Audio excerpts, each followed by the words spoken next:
Está entrando no ar. Encontro com a Justiça. Com o desembargador Ciro Darlan.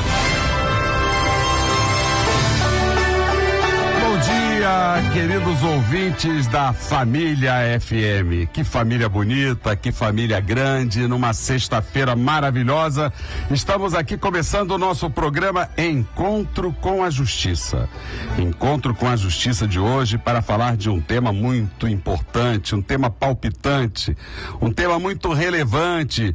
Nós que vivemos sempre com problemas na nossa economia, na economia doméstica, na economia da administração pública, na economia em geral, vamos falar hoje sobre recuperação judicial de empresas, sobre marcas e patentes, sobre a importância do juízo empresarial, um juízo que disciplina as relações entre as empresas, entre os consumidores, entre as pessoas interessadas em geral. E nossa convidada de hoje é uma convidada muito querida da magistratura, uma juíza muito culta, muito honrada, a doutora Maria da Penha Mauro, que é titular da 5ª Vara Empresarial. E o nosso programa, como sempre, contando com a apresentação de ilustres companheiros, como os desembargadores Rogério de Oliveira e o desembargador Antônio Carlos Esteves. E eu passo logo a palavra para o meu querido Rogério para cumprimentar os ouvintes e a nossa convidada. Bom dia, Rogério. Bom dia, Ciro. Bom dia, caros ouvintes, meu colega aqui, Antônio Carlos, e minha querida amiga Penha, que é filha do nosso ilustríssimo desembargador, hoje aposentado, Laércio Mauro, um queridíssimo amigo nosso. Prazer tê-la aqui hoje no programa. O programa vai ser muito rico hoje em informações, porque é um tema meio árido e a população precisa conhecer, porque bem ou mal, todo mundo trabalha em empresas, as empresas às vezes vão bem, às vezes vão mal e vão acabar no judiciário, numa vara especializada que trata justamente da recuperação das empresas quando elas estão em dificuldades. Então, um prazer tê-la aqui hoje, espero que o programa seja muito rico hoje. Doutor e desembargador querido, professor, nosso homem que ilumina esse programa, Antônio Carlos Esteves, esta é uma área de sua atuação profissional. O senhor foi também durante muito tempo, não só foi, como ainda é professor dessa área empresarial, então é uma alegria muito grande termos aqui uma convidada como a juíza Maria da Penha Mauro. Bom dia, Antônio Carlos. Bom dia, desembargador. Bom dia, Rogério. Bom dia, Maria da Penha. Senhores ouvintes, hoje eu estou, como quase sempre, me sentindo privilegiado, porque estou falando do meu passado recente e do futuro abrupto da juíza Maria da Penha.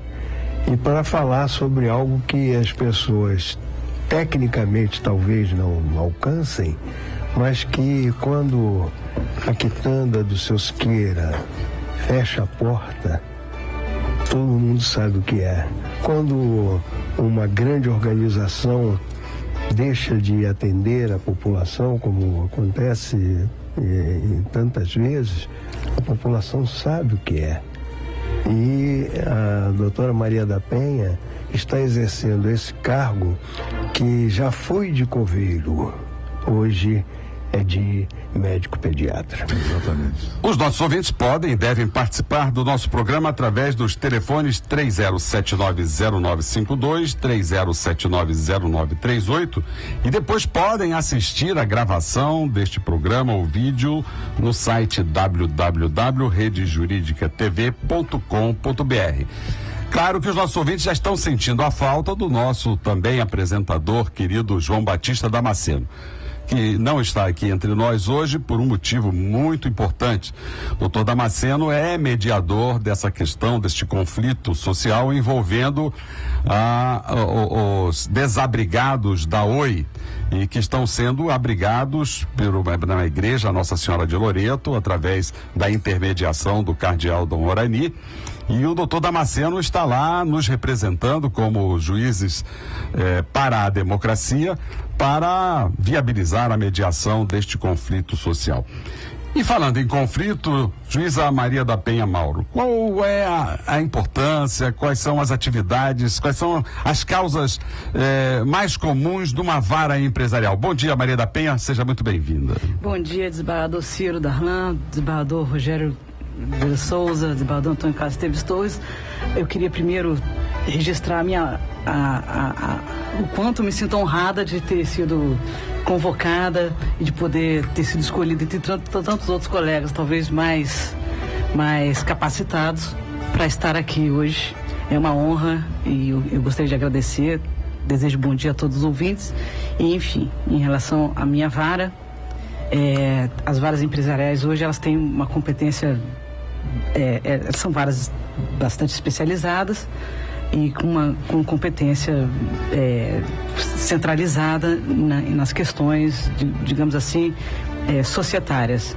Então, nós hoje julgamos causas relativas a recuperações judiciais, falências, recuperações extrajudiciais, todas as causas relativas a direito societário que envolvam a Comissão de Valores Mobiliários, que envolvam disputas entre sócios e a sociedade que participam, acionistas e adquirente de ações perante as companhias que as emitiram, causas relativas a direito marítimo, causas relativas a direito de propriedade industrial, que envolve ali as marcas e patentes, e muito importante também as ações civis públicas fundadas no Código de Defesa do Consumidor. O povão costuma dizer, Maria da Penha, que a justiça só julga pobre, preto, e a sua vara é uma vara que, ao contrário, só julga colarinho branco, né? Todos que estão ali, todos que sentam no banco dos réus, estão ali em conflito e não são pessoas pobres, são pessoas com recursos, são donos de empresas, são sócios, como você muito bem falou. Como é a visão de uma juíza, de uma magistrada, a visão social, como é que você se vê representando a justiça no julgamento de pessoas que, no dizer do povo, estão acima do bem e do mal, estão acima da lei? Na verdade, isso não é verdade, porque a sua vara demonstra justamente o enquadramento dessas pessoas. Como é que você vê essa visão popular da justiça? Sim, o senhor está correto. Ali nas varas empresariais sentam as pessoas, talvez, as mais poderosas que a gente tem no nosso país. Via de regra, são empresas de grande porte econômico e com conflitos ali seríssimos que precisam da solução para poder apaziguar uma situação que pode reverter num problema social muito, muito grave, ou um problema latente, que é o desemprego. Exatamente. Então, isso é muito, muito flagrante no âmbito dos processos de falência, porque ali a empresa não tem jeito, não conseguiu se recuperar, ela quebrou. E, infelizmente, isso gera um desemprego altíssimo.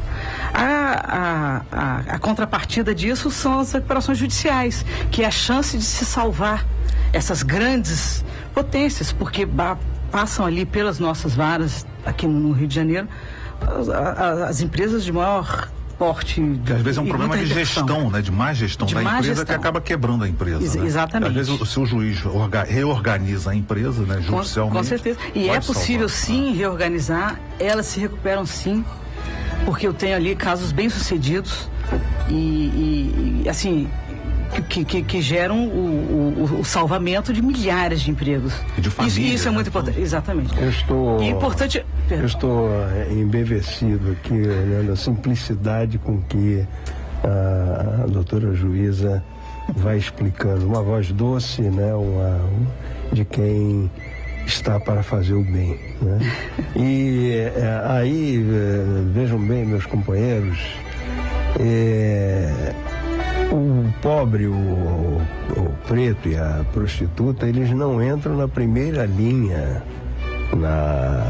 nas varas empresariais, mas certamente os interesses vitais dessas pessoas estão em jogo. né, como a doutora falou. E mais, há um espectro, há um fenômeno que envolve a visibilidade. Todas as vezes que uma empresa fecha as portas estão abertas para o povo. E quando o povo vê fechar as portas, o povo se ressente também. Perde a noção, a sensação de segurança. Eu poderia até acrescentar, desembargador, que o povo, ele é a razão de ser da Vale Empresarial. Não é o poderoso que sentou ali na nossa frente para explicar as razões dele em determinadas questões.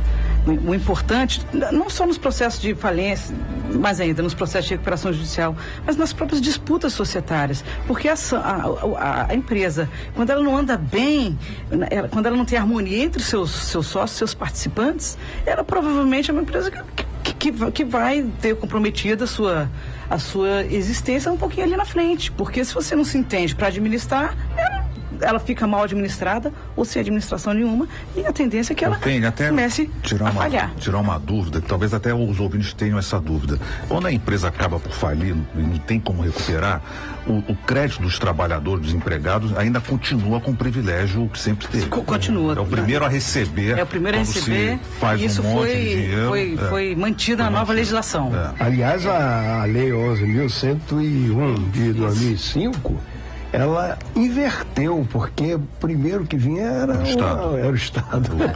E os nossos ouvintes já estão participando do nosso programa através do telefone 3079-0952, 30790938. E Maria da Penha aqui, a Rosana do Recreio, faz uma pergunta.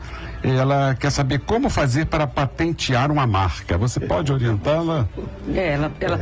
Ela precisa levar essa marca a registro no Instituto Nacional de Propriedade Industrial. Ali ela vai fazer um requerimento, vai depositar essa marca, vai fazer um requerimento para registrar essa marca em nome dela, com titularidade dela. E isso é muito relevante, sim, porque a marca hoje vale muito dinheiro, é um elemento importantíssimo para o giro e sucesso de uma empresa. E só para aumentar aqui, esclarecer melhor, Rosana, onde fica o Instituto de... Eu pequei nessa. Antônio Carlos. O Instituto Nacional da Propriedade Industrial fica ali no edifício à noite, ali na Praça Mauá. Na antiga Rádio Nacional. Rádio Nacional. Exatamente. Fica ali. Muito bem. O Mariano, lá de Magé, Maria da Penha, quer saber assim, como é feita a fiscalização ambiental de multinacionais? Você também julga essas questões aí? Não julgo questões ambientais, não vou arriscar responder. O que vemos por aí, diz ele, são empresas que exploram os nossos recursos naturais, poluem os lençóis freáticos e nada acontece. Não, primeiro, Ciro, só para responder ao ouvinte, a fiscalização cabe ao poder público, né? O poder executivo mesmo. Agora, se os órgãos de fiscalização não estão funcionando a contento, isso pode ser levado ao judiciário. Exatamente. Não, Mariano, na verdade existe uma promotoria especial de defesa do meio ambiente. Promotoria é o Ministério Público. Então, ali na rua Marechal Câmara, tem a sede do Ministério Público, e as denúncias devem ser encaminhadas para lá. Você pode acessar o site do Ministério Público e através desse site eles têm lá a ouvidoria, e você deve, como protetor da natureza, que todos nós somos, deve fazer as denúncias. Na verdade, nós brasileiros, reclamamos de tudo. Reclamamos da seleção e não podemos substituir os nossos jogadores porque o Filipão é o dono da seleção. Mas nós podemos dar palpite, nós podemos fazer as nossas manifestações. No caso do exercício da cidadania, não. No caso do exercício da cidadania, nós somos os agentes, nós somos os jogadores. Então, somos os donos. Os donos. Nós não podemos ficar apenas no denuncismo. Você está levantando aqui um problema muito importante, que é a defesa do meio ambiente. Então, como interessado, você e todos nós, na proteção ao meio ambiente, deve procurar os meios de fiscalização, que não é o judiciário, né? O judiciário o judiciário julga os casos originários de uma fiscalização bem feita. Então tem lá as secretarias de meio ambiente e tem o Ministério Público, que é o órgão fiscal por natureza para promover essas ações em defesa do meio ambiente. Por favor, denúncias para o Ministério Público. E o Jefferson ali do Jacarezinho, essa pergunta é interessante, Maria da Penha. Ela diz assim: trabalhou em uma empresa por 12 anos. A empresa declarou a falência. Ele foi mandado embora há 1 ano e não recebeu nada. O que fazer? Se a falência já foi decretada, ele precisa procurar um advogado e, na hipótese de não ter condições de fazer isso, procurar a Defensoria Pública para habilitar o crédito dele lá. Nesse sentido, o advogado, o defensor público vai orientá-lo para saber se esse crédito está sendo questionado ainda na Justiça do Trabalho ou não. Então, o melhor momento para que ele habilite esse crédito, só o advogado poderá dizer com bases concretas. As varas empresariais, Maria da Penha, chamavam-se antes varas de falências e concordata. Era uma terminologia bastante negativa, porque era, como o Antônio Carlos falou aqui, era o enterro das empresas. A mudança para varas empresariais, por que dessa mudança? Por que a escolha dessa terminologia e não varas de falência? Primeiro de tudo porque agregou muitas outras competências para a vara, então não fica mais limitada apenas a questões falimentares. Então, que foram mantidas e agora acrescentaram a recuperação judicial, que é uma coisa muito recente, até posterior à criação da própria vara empresarial, mas ali se integraram outras atribuições, outras competências, que são aquelas que eu falei, das questões societárias todas. Não há nenhuma que refuja ao âmbito das varas empresariais, elas são todas concentradas ali. As causas de direito marítimo, não me recordo se anteriormente já eram da vara de falência dos badantes, talvez possa dizer melhor. Não era, não. Essa fundamental, essas ações coletivas de direito do consumidor, essas são importantíssimas e são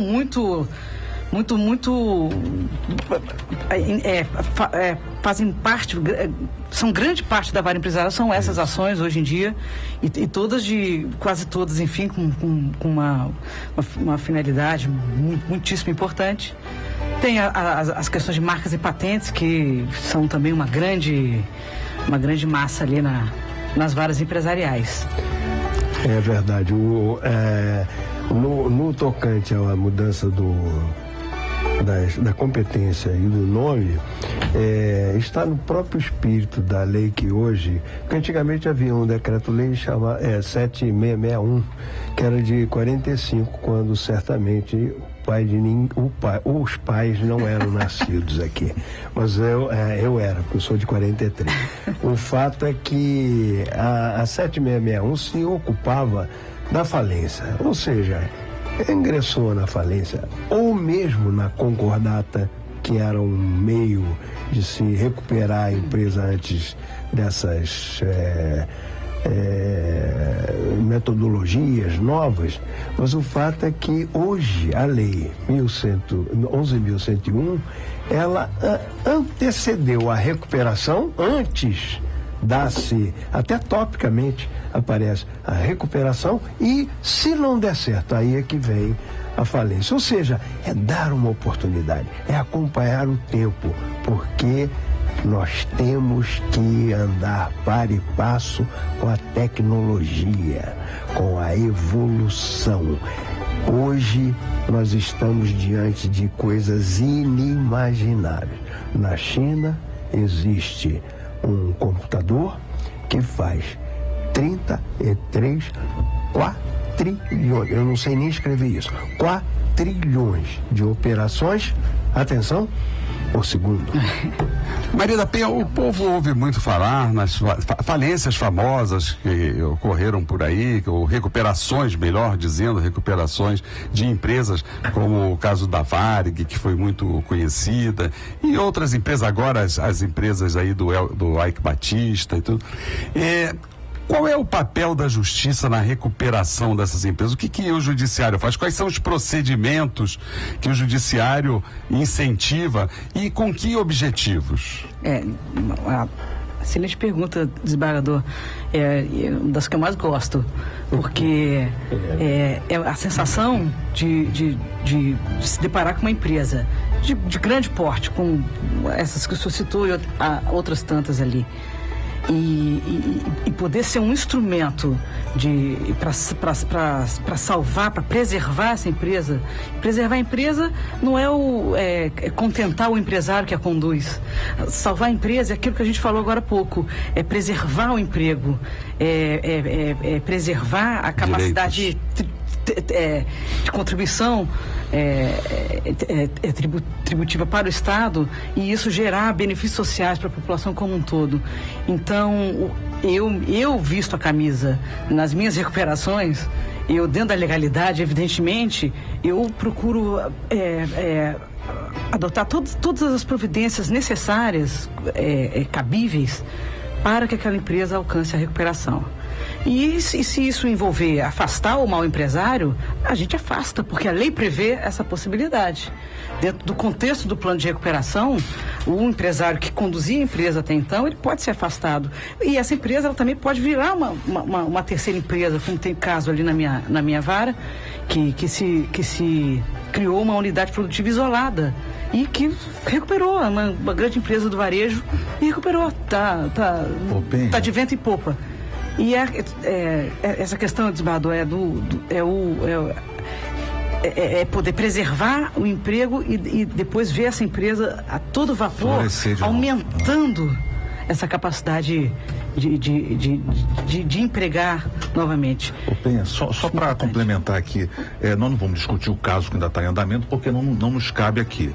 Mas houve uma decisão recente da implementação das empresas X, em que uma decisão do juiz foi confirmada no tribunal, alcançou as empresas que estariam lá fora do país. Me parece que essa decisão é uma decisão até avançada e revolucionária, porque a maioria das empresas hoje tem tentáculos em todo o mundo. E se você decreta uma falência só aqui no Brasil, talvez você não encontre nada para salvar ou para pagar os débitos, mas tudo está lá fora.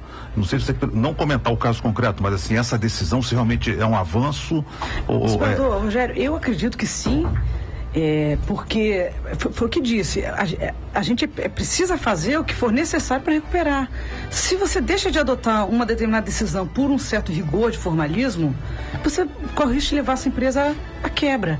E essa matéria ainda, embora seja uma lei de 2005, é uma matéria ainda relativamente recente. Está em ebulição. Exatamente, os nossos precedentes são poucos em relação. E nesse caso, eu nem sei se existe o precedente ainda na justiça brasileira. Eu li também pelos jornais, não conheço o processo, sei do que o desembargador comentou e achei acertado. Nós estamos a minha opinião pessoal foi de que deveria ter sido feita sim.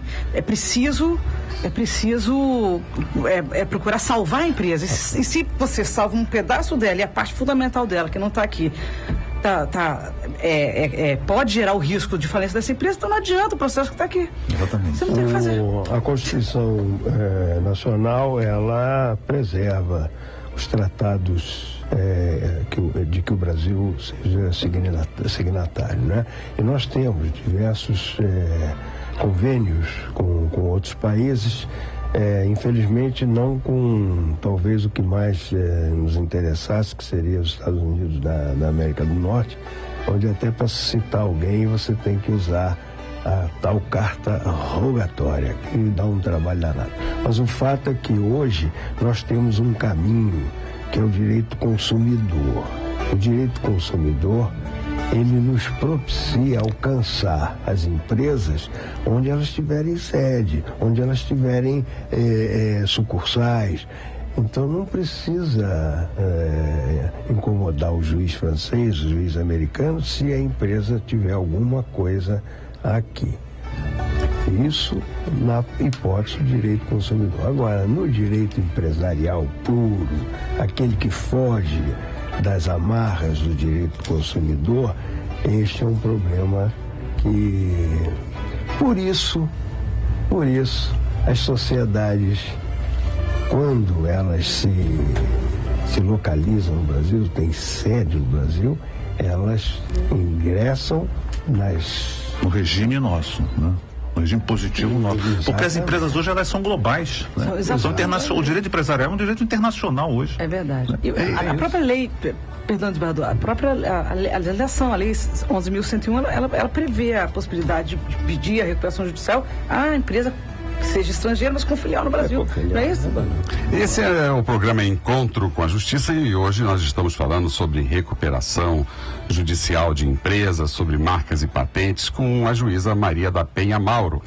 E também dando notícias do nosso tribunal, né? Muitas coisas acontecem, o Tribunal de Justiça é uma instituição onde pululam as notícias, onde pululam também os acontecimentos, as modificações sociais, e foi inaugurado um posto especializado para identificação civil da população de rua do Rio de Janeiro. Isso é fundamental, muitas pessoas ainda não possuem um documento de identificação e o Tribunal de Justiça, na sua ação social, promovendo este posto especializado. E também convocando mais 4 analistas judiciários com especialidade. Cada dia é maior a carência de servidores, é maior também a carência de magistrados, e o tribunal também está promovendo um processo seletivo para juiz leigo, né? Já divulgando o gabarito da prova objetiva que foi realizada. E são muitos os candidatos e poucos os escolhidos, lamentavelmente, porque a nossa carência ainda é muito grande. O tribunal também fez uma promoção e progressão funcional de 890 novos servidores e mantém, através de uma decisão, uma lei que criou a Comissão Estadual da Verdade. A Comissão Estadual da Verdade está apurando os crimes da ditadura e nós estamos vendo aí várias consequências, algumas confissões vindo à tona e o conhecimento da verdade, que é essa a missão desta comissão. Também o tribunal realizou uma missa de Páscoa, reunindo os magistrados e os servidores, e uma nota foi dada pela presidente do Tribunal de Justiça para esclarecer as questões de tuberculose. Há uma síndrome de tuberculose, uma doença que tem acometido alguns servidores da Justiça, e o tribunal prestou esclarecimentos através de uma nota de que providências estão sendo tomadas para evitar que os nossos funcionários continuem sendo vítimas dessa doença tão perigosa e que nós esperávamos já ter afastado do nosso convívio, mas lamentavelmente a nossa saúde pública ainda deixa muito a desejar.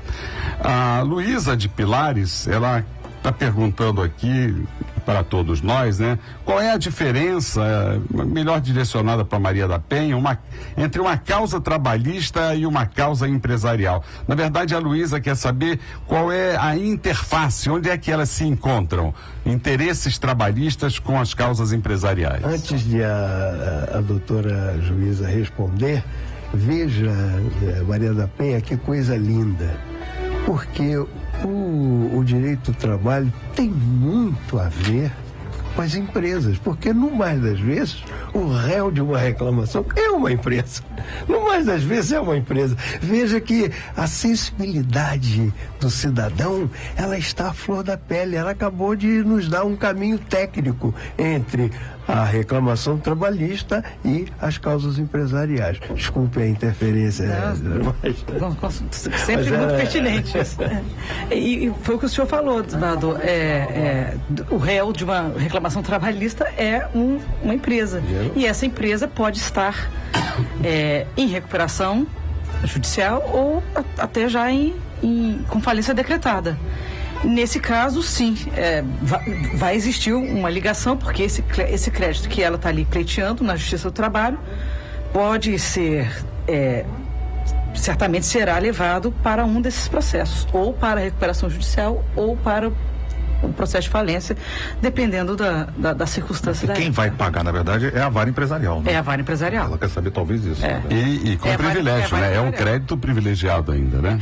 Exceto se essa ação estiver em curso logo no início do pedido de recuperação judicial, onde ali se suspendem as ações e execuções por 180 dias. Dia 25 de maio, Dia Nacional da Adoção. Ontem eu tive a felicidade de ir em Campos de Goytacazes, numa belíssima Bienal, com mais de 150 pessoas, é uma coisa muito bonita, um evento cultural, mas que vinculou essa questão da adoção, do direito da criança de ter uma família, e vai ter uma caminhada, e o Tribunal de Justiça está nessa, também é uma das copatrocinadores, é o Tribunal de Justiça do Rio de Janeiro, é uma caminhada domingo, será a 5ª caminhada em favor da adoção, com saída às 9 horas no posto 6 da praia de Copacabana, com alguns slogans: adoção, pegue este bonde, vamos colorir Copacabana com as cores do afeto. Interessantíssimo esses slogans, porque hoje as relações, elas não são mais marcadas pelos contratos, pelos acordos, pelo que está no papel, e sim pelo que está no coração. As relações afetivas, elas são muito mais fortes do que as relações consanguíneas.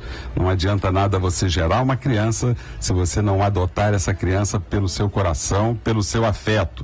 Então é importante, nós temos hoje no Brasil 5.800 crianças disponíveis para adoção e temos 26 mil pessoas interessadas em adotá-las, ou seja, 5 para 1.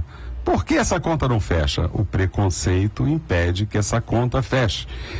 Se cada um desses 5 candidatos a uma criança estivesse disputando aquela criança, não haveria mais nenhuma criança disponível para adoção e todas estariam protegidas em uma família. O direito da criança ter uma família. E aqui a Roseli, lá do Fonseca, Niterói. Obrigado, Niterói, sempre ligadinho. Aliás, sempre ligadinho no nosso programa Encontro com a Justiça, o do volante, os motoristas de táxi, a quem eu mando um abraço afetuoso, agradecendo por estarem sempre ligados aqui na Rádio Família FM 104,5, Família FM Encontro com a Justiça. E a Roseli, lá de Niterói, também ligadinha no nosso programa, pergunta, ela diz: trabalhei 8 meses numa casa de família, acabamos de falar de família, né? Não tinha os seus direitos assistidos e foi muito humilhada. Ela quer saber quais são os seus direitos. Desembargador Rogério, isso aí é uma pergunta mais para o direito de família, mas Vossa Excelência, como é eclético, responda a essa pergunta. Nós tivemos ano passado uma emenda constitucional, me parece, uma legislação, não estou lembrado, que reconheceu diversos direitos, né, ao empregado doméstico, né? Isso foi um avanço social, embora com certo custo para as famílias, mas resgatou um grande débito, né, quase secular, para com essas nossas secretárias caseiras, que sem elas nós não seríamos capazes de fazer nada aqui. Então, o primeiro ponto é que essa senhora, esse ouvinte, procure assistência jurídica. Dona Roseli, um advogado, a Defensoria Pública, relate o caso. Em princípio, a primeira coisa é saber se a carteira foi assinada ou não, e que deduzir, não foi assinada a carteira, que é mais grave ainda. Leva testemunhas e dirige a sua reivindicação à Justiça do Trabalho, que logo marca uma audiência e tenta fazer um acordo, né? Hoje o prol da justiça é tentar logo a conciliação, né? O código que vem por aí vai tentar logo a conciliação, uma primeira fase do processo. Então a primeira providência da Roseli é procurar um advogado, assistência jurídica e pleitear, né, os seus direitos junto à Justiça do Trabalho. Muito obrigado pelos nossos ouvintes que estão aqui bombando com as perguntas, e eu vou emendar já a pergunta da Josélia, que também está na mesma linha aqui, desembargador Rogério. Ela diz: eu sou doméstica e a minha patroa quer assinar a minha carteira pela empresa dela. Isso é legal? Interessante a pergunta. Porque a empresa tem uma série de vantagens, né, junto ao empregado, mas em princípio não. Né? É o famoso jeitinho brasileiro, né? Porque se ela é empregada no lar, empregada no domicílio, deve ser contratada como autônoma, né? Como a empregadora autônoma. Em princípio, não. E os nossos ouvintes estão fazendo as suas perguntas através dos telefones 3079-0952, 3079-0938, e depois vão assistir o programa através do site www.redejuridicatv.com.br. A Andressa de Madureira está fazendo uma pergunta aqui capciosa. Eu não vou responder não, porque senão eu vou cair em tentação. Antônio Carlos, capciosa é para Antônio Carlos. Antônio Carlos, ela diz o seguinte: como procurar o Ministério Público? Isso é fácil, Andressa, essa parte eu te explico. Avenida Marechal Câmara 370, ou então através do site www.mprj.mp Lá você tem todas as repartições do Ministério Público, a ouvidoria, e é assim que você encontra o Ministério Público. Agora eu passo para o Antônio Carlos. Ele pergunta, Antônio Carlos, é confiável? E pergunta mais, o que exatamente o MP faz? Então, Antônio Carlos, está com você, porque se eu responder, eu vou pisar na bola. A ouvinte é... A ouvinte é a Andressa de Madureira. Obrigado, Andressa, por estar ligadinha no nosso programa. A Andressa é confiável, viu? É confiável.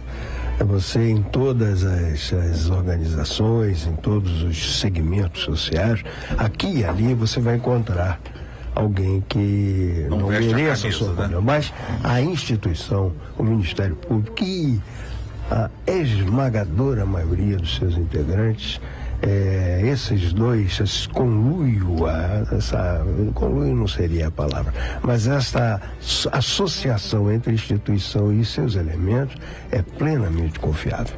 Não tenha dúvida quanto a isso. Seria uma loteria esportiva inversa se acontecesse de forma diversa. Tá? Maria da Penha, a Virgínia, lá da Barra da Tijuca, lá de São Conrado, ela está perguntando o seguinte: existem outros funcionários que trabalham nas varas empresariais? A gente ouve muito falar em síndico, em administrador provisório. Existem essas funções e qual a importância dessas funções num processo de recuperação judicial?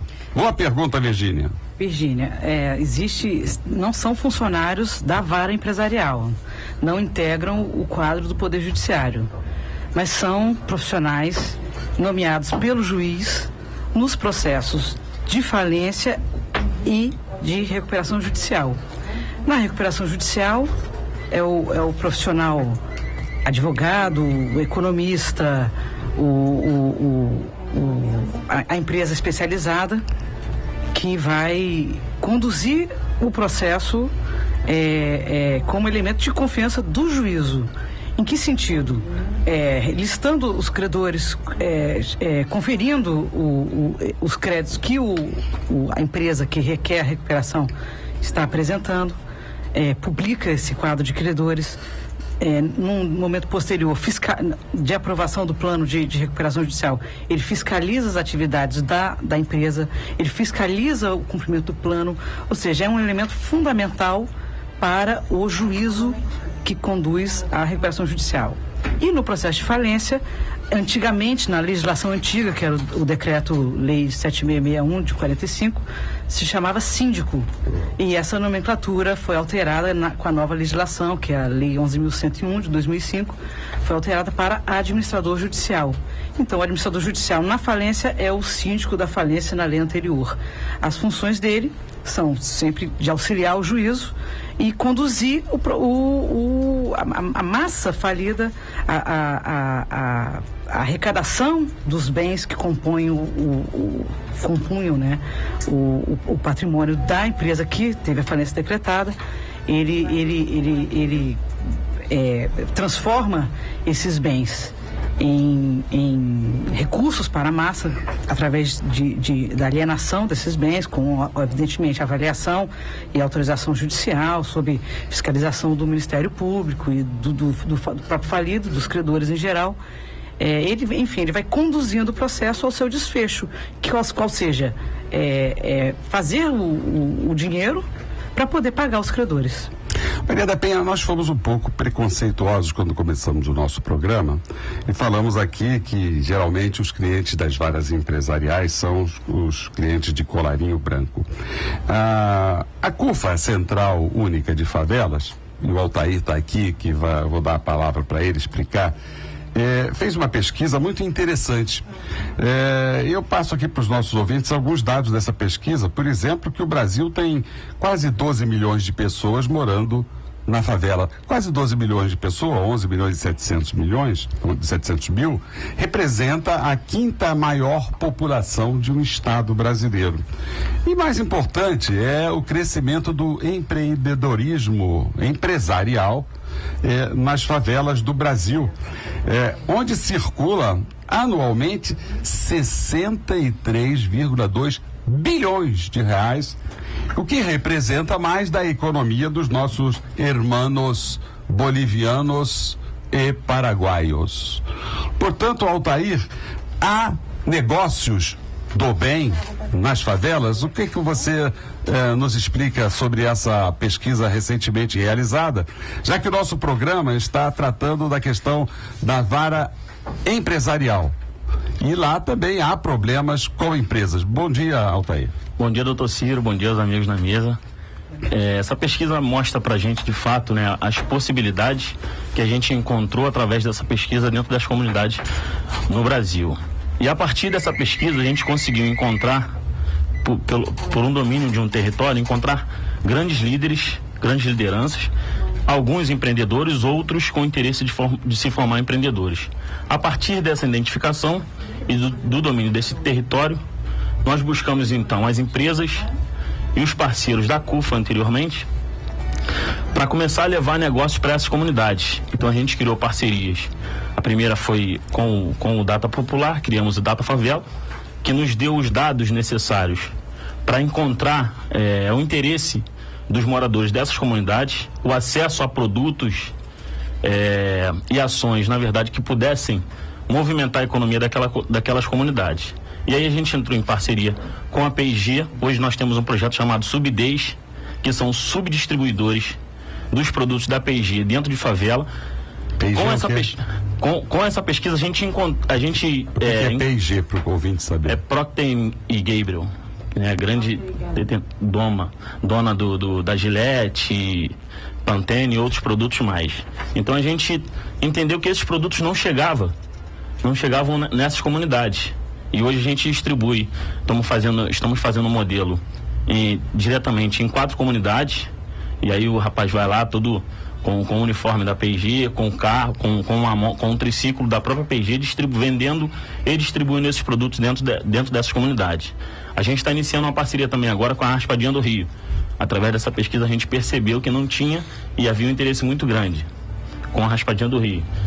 A gente fechou parceria com a Vai Voando, que é uma empresa de passagens aéreas. Hoje a gente está com mais de 100 pontos dentro dessas comunidades. Então, uma pessoa que sonhava em ser um segurança, motorista, hoje o cara é um empreendedor que ganha 20 mil reais por mês. Ganha uma porcentagem em cima do que é vendido dentro daquelas comunidades. Então a gente montou uma rede chamada LEC, de líderes de empreendedores comunitários, que hoje levam essas oportunidades para dentro dessas comunidades. E a gente está conseguindo um resultado surpreendente. E dentre esses empreendimentos, quais são os mais comuns? Já há bancos fazendo filiais, colocando filiais em algumas comunidades, já há supermercados, já há lojas de moda. E que os moradores têm participado desse empreendedorismo, de que maneira? Então, a gente busca, na verdade, formar eles como dono dos seus próprios negócios, ou seja, eles não vão ser empregados de ninguém. Eles vão levar essa oportunidade, vender esses produtos lá dentro da favela. Às vezes a gente está montando ações de degustação, de aplicação de marca, mas com que alguns produtos, inclusive, a comunidade nem conhece, porque é vendido também para um certo tipo de comércio que às vezes não chega dentro dessas comunidades. Então, a gente poder fazer ativação com esses produtos dentro das favelas está levando, inclusive, o acesso desses moradores a certos tipos de produtos que eles não tinham antes. E a nossa rádio tem audiência em todas essas comunidades aqui do Rio de Janeiro, da Baixada Fluminense, de São Gonçalo. E como os moradores podem procurar a CUFA para participar desses empreendimentos? Então, através do site www.cufa.org.br ou www.fholding.com.br. F-Holding é FHOLDING.com.br. Muito bem, hoje no Jornal Dia saiu um artigo muito importante do deputado Tiago Pampolha, do PTC. E ele fala sobre o tema preferencial do judiciário, democratização do poder judiciário. Todos nós estamos querendo votar para presidente do Tribunal de Justiça. É o único segmento do poder que ainda é monárquico, que ainda é disciplinado por uma lei da ditadura, e nós queremos, a sociedade exige a democratização do poder judiciário. A Sheila, lá do Meia, obrigado Sheila por estar ligadinha no nosso programa, ela pergunta, quer saber se a desaposentadoria, essa é para você, Antônio Carlos, já foi aprovada. Seu marido se aposentou proporcionalmente e depois continuou trabalhando por mais 10 anos, completando assim o tempo de serviço para se aposentar pela Previdência. Há opções quanto à desaposentadoria, que não é exatamente isso, né? Mas o aposentado que volta à atividade, ele passa a exercer as suas funções como se ativo fosse e o é na realidade. Então ele vai recolher a previdência, ele vai ter todas as obrigações que o ativo tem. Então a desaposentadoria, ela já existe, ela está aí. O marido dela é um exemplo. Agora, nós temos, por exemplo, eu, se quisesse voltar, não poderia, porque eu estaria com um impedimento, quer dizer, para as minhas funções de julgador, né? Mas para que eu dirija um táxi, por exemplo, nada me impede, né? Para que eu lave a roupa da senhora, nada me impede. Para que eu lave a louça, o que eu faço diariamente em casa, ouviu? Nada me impede. Aliás, dizem que lavar louça é uma terapia e que os maridos que lavam a louça para suas mulheres são mais felizes. Inclusive tem mais prazer, eu não sei porquê. A minha é mentira da cozinha quando eu tento lavar a louça. Então você deve quebrar muita louça. Vai ficar todo engordurado, segundo ela. Olha aqui, o Antônio Xará, aqui do nosso desembargador, lá de Cascadura, ele diz aqui, Maria da Penha, é uma pergunta interessante do Antônio. Ele diz assim, ele tem muitos problemas com a sua operadora celular, não consegue trocar seu chip telefônico, sempre vai a uma loja, tentam fazer uma venda casada. Isso é um caso para vara empresarial? Boa pergunta do Antônio. Não seria um caso isolado para a vara empresarial. Precisaria que muitos outros consumidores estivessem na mesma situação que ele, pode ser que estejam, e nesse caso, que alguma associação ou o Ministério Público entre com uma ação coletiva para que sejam adotadas providências contra essa operadora. Então, a Camila de Vista Alegre, nossa ouvinte querida Camila, pergunta: podemos confiar no pré-sal? Será que as autoridades vão cumprir o seu papel de fiscalizar? Caso não fiscalize, o que a população pode fazer? Fiscalizar, Camila. Esse é um papel nosso. Nós temos que estar atentos, como diz o Caetano na sua música, atento e forte. Não podemos ter medo de temer a morte, e muito menos a mentira, e muito menos as promessas vãs que nos são colocadas aí. De forma que o pré-sal é uma coisa muito boa, muito positiva, é um enriquecimento da nossa população, mas nós temos que olhar sempre e fiscalizar os administradores do pré-sal, que são eleitos por nós, Camila. Então, nós temos uma grande responsabilidade no destino deste país e no destino do encaminhamento dos recursos do pré-sal.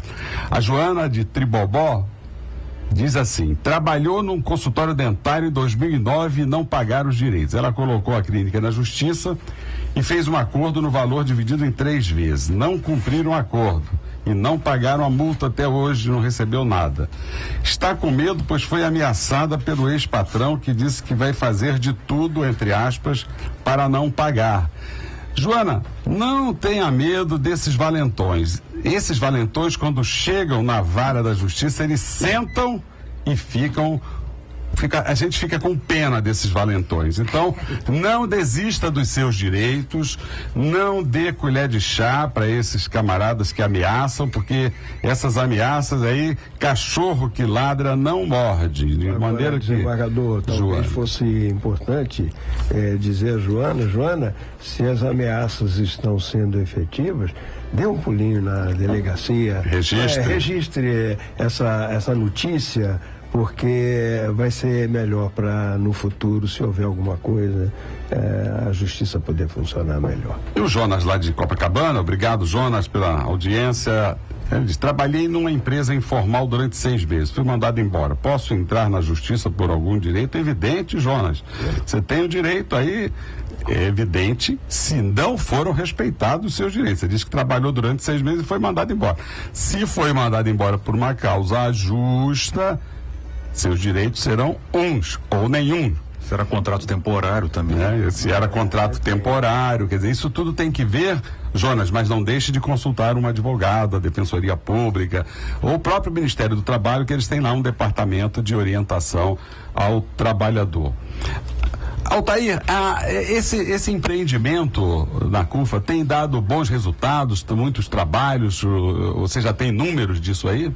A gente está fechando os números ainda, na verdade, quem está fechando isso é cada empresa também, porque a CUFA e a Hold, na verdade, eles dominam um território, e a gente apresenta para essas empresas esses territórios, as pessoas e a liderança que vai receber todas as oportunidades e distribuir para dentro das comunidades. A gente está fazendo um levantamento desses números, a gente pode dizer que as pessoas hoje estão mais felizes, principalmente os empreendedores que já conseguem ver o resultado financeiro, que é o que a gente mais busca de fato, e a comunidade tendo acesso a produtos que não tinham antes. Então os resultados, na verdade, eles estão sendo muito satisfatórios até o momento. Algumas decisões do judiciário recentes dessa semana que eu gostaria de passar para os nossos ouvintes, por exemplo, a justiça decretou a ilegalidade da greve dos professores.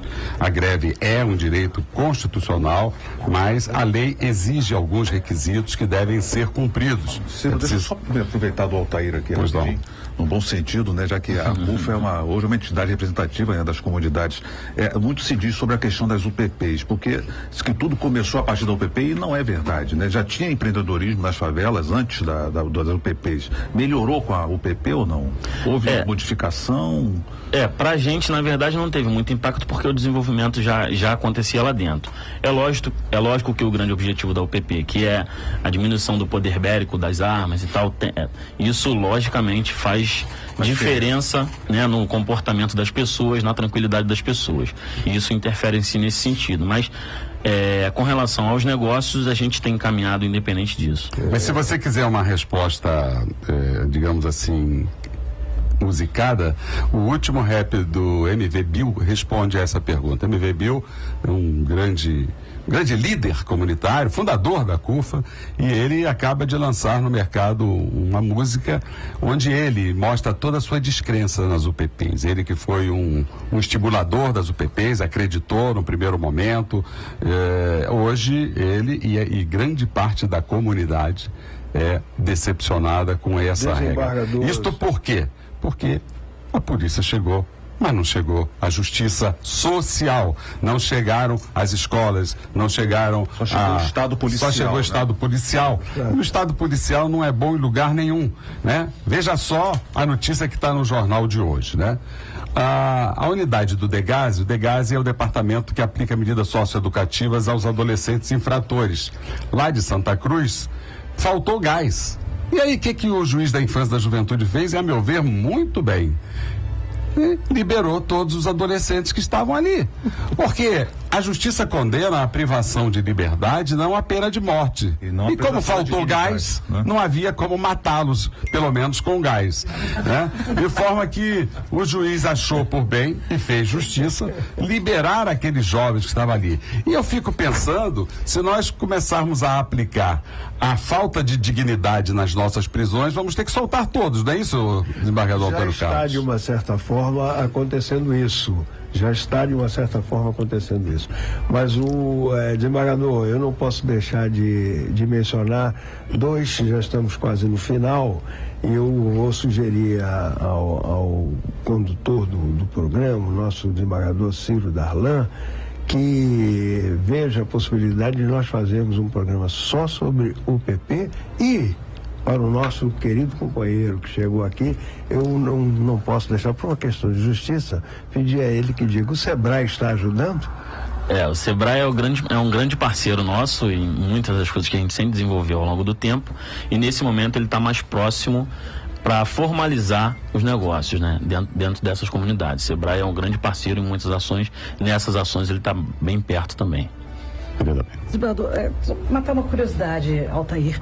Esses empreendedores, eles se baseiam num registro formal dessas empresas, pequenas empresas ou empresas que eles criam?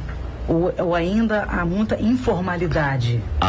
Há muita informalidade ainda, e por isso o Sebrae é um grande parceiro na formalização desse negócio. Perguntei porque não vejo com frequência. E quando há muitas empresas, há conflitos, e esses conflitos vão bater lá na nossa vara, né? E essa pergunta que você fez é devolvida para você pela nossa ouvinte Marcélia de Jacarezinho. Olha só que interessante, né? Como as coisas se interligam. E como os nossos ouvintes são inteligentes e interagem com a gente com muita inteligência. Obrigado, Marcélia do Jacarezinho. Ela diz assim: quais são as medidas legais que eu devo tomar para abrir uma empresa? Vendo salgado na rua. Olha, isso é glória, né? Essa é uma rádio evangélica, então é o momento de falar assim: glória, né? A gente tem ouvintes com essa qualificação, vendo salgado na rua e quero abrir uma pequena lanchonete na porta da minha casa.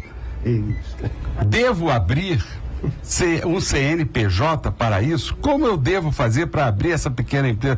Marcela, você vai abrir essa empresa, vamos lá. Não, eu sempre recomendo que sim, porque eu acho que a formalidade, ela protege muito mais. E aí eu sugeriria, talvez, não sei se vou falar besteira aqui, através do Sebrae, ou lá na própria junta comercial, eles devem ter ali toda a orientação para dar, para poder abrir uma certeza, uma pequena empresa. Maria da Penha, o tempo ruge, como dizem as pessoas. E você abrilhantou esse nosso encontro. Maravilhosa. O Altair fica devendo o programa, porque ele chegou aqui aos 10 minutos do segundo tempo. Então ele fica devendo o retorno aqui para falar sobre essa questão da UPP, essa questão do empreendedorismo nas comunidades mais pobres. Então nós vamos fazer esse convite no momento oportuno, agradecendo a todos os nossos ouvintes pela participação e, sobretudo, a nossa querida amiga, estrela da entrevista de hoje, doutora Maria da Penha Mauro. Muito obrigado. Eu que agradeço, desembargador Ciro, a honra de poder estar aqui e ter participado desse programa tão maravilhoso, com pessoas tão maravilhosas, incríveis também. E obrigado aos ouvintes. Obrigado e até sexta-feira com um novo Encontro com a Justiça. Você acabou de ouvir Encontro com a Justiça, com o desembargador Ciro Darlan.